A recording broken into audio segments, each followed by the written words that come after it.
Good morning. Thank you all for coming. Welcome.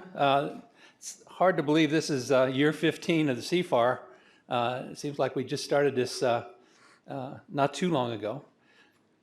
I wanted to, as I always do, bring you up to date where we stand on CFAR. Again, we began in 2005, and as of August 7th of this year, we submitted our competitive renewal. I think it's up for review probably sometime in early December, and we have our fingers crossed, but I think we're all very happy with the way it turned out, thanks to some help that we got that I'll talk about later.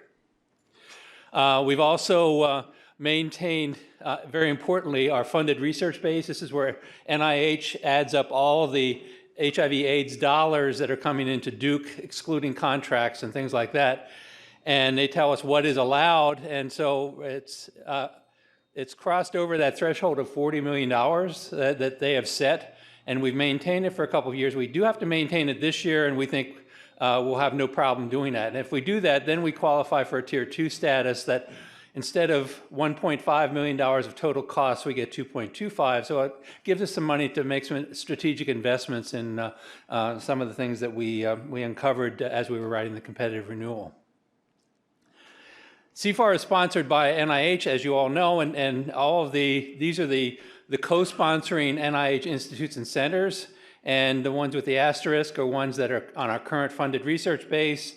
We had NCI on, it's off for right now. We'll get them back on, as we will NIA and hopefully NIMHD. Our newest entree, where's Michael, is the Nursing Institute, thanks to Michael and other people here in the nursing department.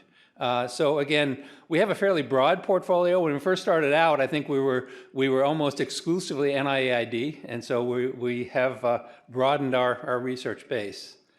I mentioned the competitive renewal. It's the so-called 800-pound gorilla in the room that occupied a lot of lives during the past year. But I think because we had so much help, I think it was a little less painful. Our mantra in the whole competitive renewal was that the CFAR has evolved. In 2005, we were just a collection of some basic science cores and not a whole lot else. We didn't have an SBS core, and we were kind of feeling our way, and we've now evolved into a real complex network that is quite broad. And as you'll see today, we've identified some strategic areas that we think we have some strength in and that we want to develop further. So although the competitive renewal was due August 17th, I think it was, of 2019, we really started our efforts back in the fall of last year, and with the goal of sending a quote early draft to our external advisory committee and then meeting with them to get their feedback. And again, all of this was led by Martha Payne, who's sitting up front here, from the School of Medicine, and she was the task mistress, if you will, who kept us all on task and actually did a phenomenal job of keeping us pretty true to this timeline. I think I delayed a little bit sending the draft. I didn't want to ruin the EAC's Christmas, so we sent it right after the first of the year. But we had a very productive meeting with our external advisory committee, and then I think from about March on, we were having almost weekly meetings of the executive committee, and it was invigorating. And I think we were very proud of the final product. Thanks to again Martha and Joanna and Miley, and we'll wait and see. Remember last time we got a 13 as an impact score. We're hoping to at least equal that, but I don't want to jinx us on that. If we look back at what's happened since the last time we put in our competitive renewal, we do have some new departments, centers, et cetera. In red, I've indicated all the new people or centers since the last time we put this in. Obviously, Leslie Curtis in the Department of Population Health Sciences, the Reach Equity Center, Margolis Center, et cetera, and then some new chairs, obviously Kathleen Cooney in medicine and others. So again, our strategic partnerships, which is really, I think, the backbone of the CFAR, have continued to grow, and they are, again, as I said, strategic partners who really give us great support. We did have some challenges as we wrote the competitive renewal. Congratulations to Kathy Sikkema. She was the director of the Duke SBS Corps. She is now the new chair in the Department of Socio-Medical Sciences at Columbia. And so this happened very early in the process. And so her successor was Melissa Watt. We thought, okay, Melissa is phenomenally qualified. But then University of Utah also thought she was very qualified. And so she and her husband were recruited in a co-recruitment to the University of Utah. Melissa is still at Duke. She will be leaving as of the 20th, but she stepped down as the core director after spending January to June as the director. And so we were very fortunate that we have Amy Corneli, who was on board for some time, and she was the obvious choice to become the new CFAR SBS core director. And you're going to be hearing quite a bit from Amy, I think, today. So we were very fortunate there. Amy was the past director of the Biomedical Prevention SWIG, and now we have, since she's leading the SBS Corps, Mary McKellar is going to lead the Biomedical Prevention SWIG, and she's joined by John Mitchell, who will assist her. So we've had some leadership changes. This is the structure of CFAR that will become effective July 1st, 2020, and you're going to be hearing a lot about some of the changes, some of the additions, some of these the concept of associate directors in the Development Corps and the Social Behavioral Sciences Corps. And so I won't go into a lot of detail here. This afternoon will be spent really bringing everybody up to speed on the core structure. But again, this is what will look like effective July 1st of 2020. As we wrote the competitive renewal, we realized that our strengths are really coming out of the developmental core, our true strengths. And one of the best, maybe the best strength is our CFAR recruits. And this is just an example, rather than list names, just giving snapshots of recruits from 2010 to 2015, 15 to 19, et cetera. And you can see a tremendous amount of racial and gender diversity. I think that's something that we didn't even have to emphasize that much in the grant. It was quite obvious. Likewise, these are 55, I think, of the 88 total pilot awardees since we started. And again, emphasizing a great degree of gender and racial diversity. One of the key things that NIH looks at, as do the IRG reviewers, is what kind of return on investment do we get out of the pilot grant program. And again, through the heroic efforts of Herman and Herman Statz and his crew, if we look at 2010 to 2019, okay, the CFAR dollars going in compared to what kind of grant money is coming back, we have an ROI of 9. I think that's extraordinary. So rate of return on investment of 9 is tremendous, and we hope to keep that and maybe even increase it in future years. So the competitive renewal also gave us an opportunity to look at the leadership. And John and I have been doing this since, the early, mid-1980s, back in the AZT days and beyond. We've led the CFAR since its inception in 2005, and we both feel very strongly that in order to really continue to evolve and contribute to ending the epidemic, that the leadership needs to remain vibrant, engaged, and totally dedicated. I think we're getting too old to do that. I don't know. So to meet these requirements, we believe that a successful competitive renewal presents the opportunity to propose a leadership transition plan. And so we used the strategic planning process through the CFAR-EC, and we've developed a plan and vetted it thoroughly through school of medicine leadership, including Dean Klotman.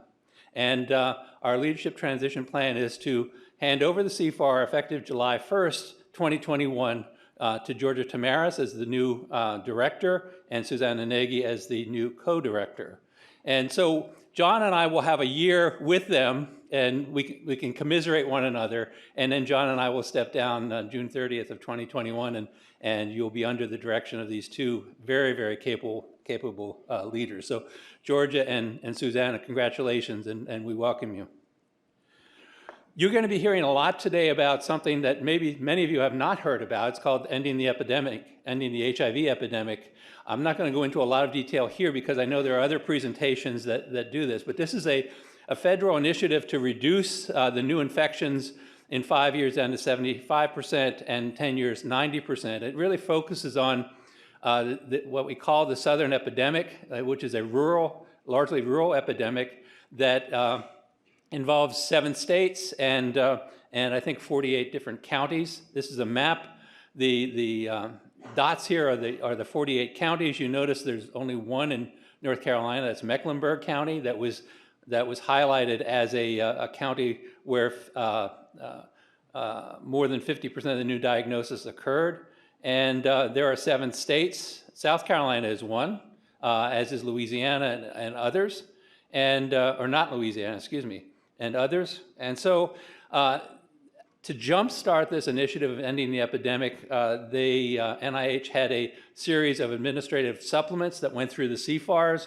We were fortunate to be awarded 2 of those supplements, both of them led by Amy Corneely. One in partnership with Meredith Clements, who I think is here today somewhere. It's Getting to None, New Orleans, enhancing PrEP uptake in women to end the epidemic. And then also Amy got one that was in collaboration with people in Mecklenburg County, PrEP-MEC, identifying community-driven approaches for increasing PrEP uptake, adherence, and persistence among Black men who have sex with men in Mecklenburg County. These administrative supplements, the NIH tells us, are going to be followed by much, much larger grants coming out over the next year. In fact, we don't know when the RFAs are going to start coming out, but I think we anticipate them probably before the first of the year. And so there are going to be a tremendous amount of funding opportunities tied to ending the HIV epidemic. And so I think several people today will be speaking to that and really kind of alerting everyone to what may be coming down the road. Again, our strategic planning process with the CFAR EC, we identified 8 priority areas: Southern epidemic, HIV comorbidities, co-infections and complications, latency and eradication, health disparities, vaccine design and evaluation. So we've expanded our scope, but we've also maintained what we feel are our true strengths: mental health and substance abuse, the HOPE Act, and emerging infections. And so these are the 8 that we proposed as priority areas in our competitive renewal. And again, we hope to give you more information of these as things mature. We're fortunate today to have a keynote speaker, I think a friend of Mary McKellar. Thank you, Mary, for getting Jacqueline here. And so she will be telling you much, much more about ending the HIV epidemic. So I will leave it to her and others.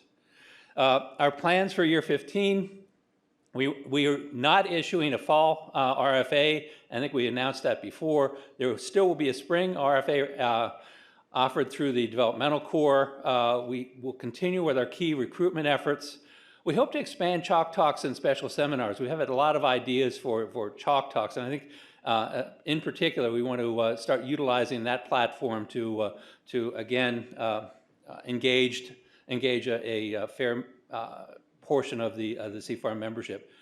Planning a spring event yet to be determined. So if you have ideas, please don't be silent.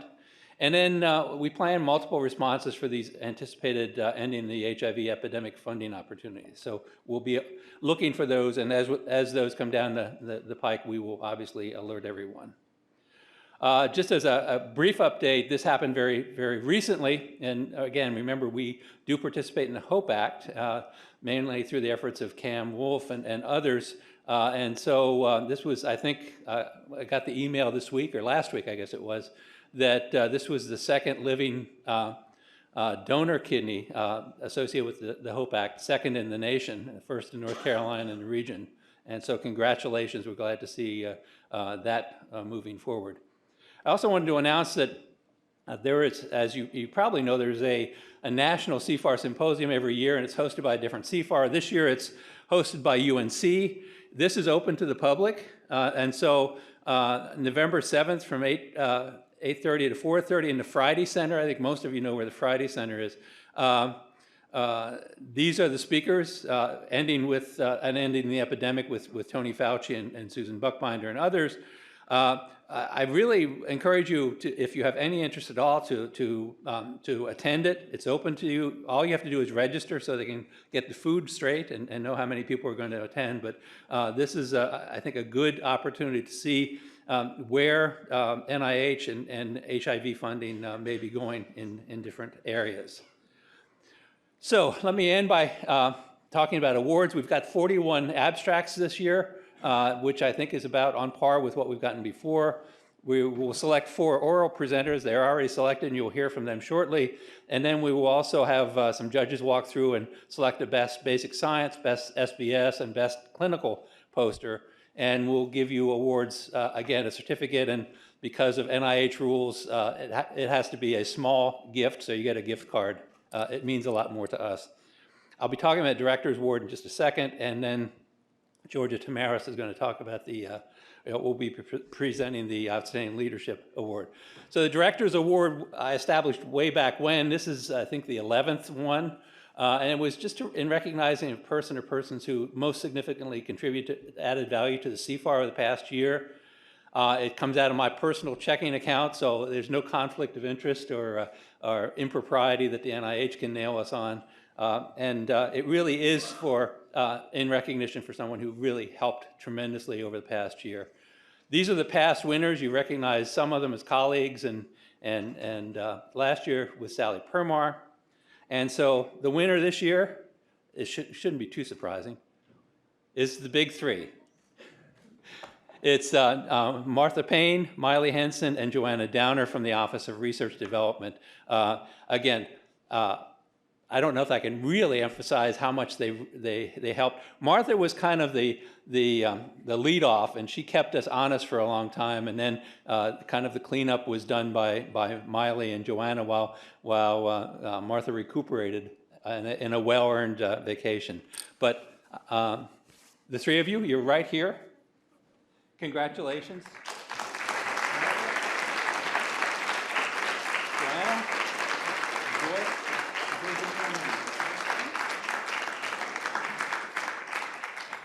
I hope you and the audience at some point interact with these people, because they're a tremendous, tremendous resource. Special thanks to Kelly and to Mary, as usual. And I always end by saying visibility is everything. We've gotten better. I think we got hit last time on we got a 13, but we also got a 78-page critique on our summary statement. And one of the things they hit us on were not enough people were citing CFAR. I think with Kelly's efforts this year, she's tracked things down, and we've gotten much, much better in that. So I thank all of you who remember that. But if you are writing a paper or submitting a paper and CFAR has had any influence on you or support, please don't forget to acknowledge us.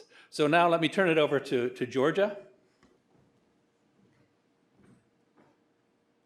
Thank you, Ken. So in partnership with the School of Medicine and the Duke CFAR, the longstanding Duke T32 Interdisciplinary Research Training Program is recognizing the outstanding and important leadership role of early career investigators, and really for their roles in generating a scientifically rigorous and inclusive environment to mentor more junior scientists and colleagues, and as well as innovation in their own research to advance scientific knowledge to improve human health. Our previous winners since 2016, we've recognized 4 investigators, Dr. Genevieve Fuda, Justin Pilara, Kevin Saunders, and Matthew Rubach. And with this Outstanding Leadership in Training Award, this includes a plaque and a cash award to the recipients for their discretionary code, really so they can use it for their of their own choice to use for perhaps the last experiment they need for a new line of research, for a grant mechanism, travel to a conference to present their latest and innovative research findings, or perhaps for membership in a scientific society.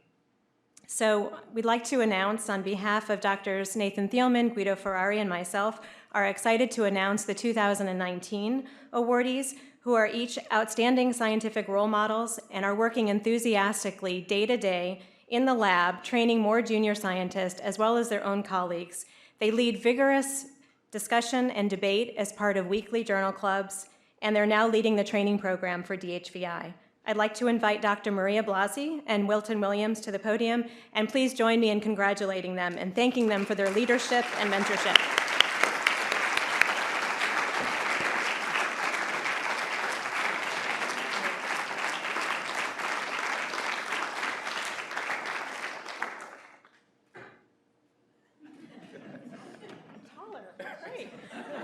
will give this to Maria. Thank you. I'm turning it over.